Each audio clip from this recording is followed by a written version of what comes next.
бізде андай қазір опрос жүріп жатыр. Осылай сіз сияқты қарапайым көшеден кетіп бара жатқан адамдардың барлығын ұстап алып сұрақ қойып жатырық та. Енді 10 сұраққа примерно қоямыз. Егер действительно реально ол адамның халыққа жаны ашитын болса, жаңағыдай реально халыққа жаны ашитын, ертең барып парақор болып кетпейтін, там типа ақша жемейтін адам болып шықса, біз сол адамды әкім болып қойғымыз келіп тұр да. Халықтың арасына, короче, бір адамды әкім болып сайлаймыз ғой. Кофе, чай бірдеңе ішесіз ба негізі? Чай болады енді. А? Чай? болады, Чай? Чай ма? Көшенің арғы басында ше? Светофор көп сол. Светофордың мына бетінде чай бар. Барып чай алып келіп алсаңыз болады өзіңізге ше.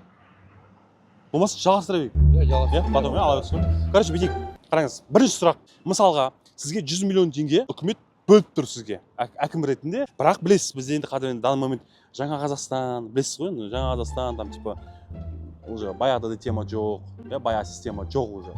Енді ақша тонау, ақша ұрлау, өзің адамды пихать ету, жұмысқа алу дейтін нәрселер ше. Ондай нәрсе